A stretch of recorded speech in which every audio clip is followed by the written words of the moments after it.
ഇറാനെതിരായ യുദ്ധത്തിൽ നിന്ന് യുഎസ് പിന്മാറുന്നതായി സൂചന. ട്രംപ് ഒത്തുതീർപ്പിന് ശ്രമിക്കുന്നതായാണ് റിപ്പോർട്ട്. ഹോർമുസ് പാത തുറക്കുന്നതിന് ഇറാൻ നിബന്ധനകൾ വെച്ചതിന് പിന്നാലെയാണ് ട്രംപിന്റെ നീക്കം. ഇറാനെതിരായ യുദ്ധത്തിൽ യുഎസ് പ്രസിഡന്റ് ഡൊണാൾഡ് ട്രംപ് ഒത്തുതീർപ്പിന് ശ്രമിക്കുന്നതായുള്ള റിപ്പോർട്ടുകൾ പുറത്തുവരുന്നു. ഹോർമുസ് കടലിടുക്ക് ഇറാൻ പൂർണ്ണമായും തുറന്നുകൊടുത്താൽ ഔദ്യോഗിക ആണവ കരാർ ഉണ്ടാക്കാനുള്ള ശ്രമം ഉപേക്ഷിക്കാമെന്ന് ട്രംപ് നിലപാടെടുത്തു.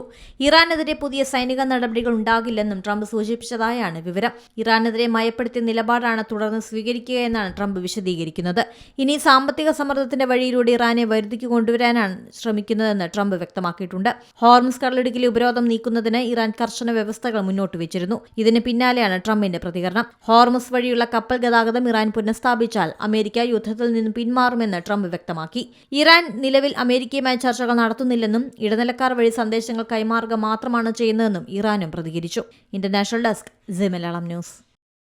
ഏറ്റവും പുതിയ വാർത്തകളും വിശേഷങ്ങളും വിരൽത്തുമ്പിലറിയാൻ സി മലയാളം ന്യൂസ് എല്ലാ ഡിജിറ്റൽ പ്ലാറ്റ്ഫോമുകളിലും ലഭ്യം.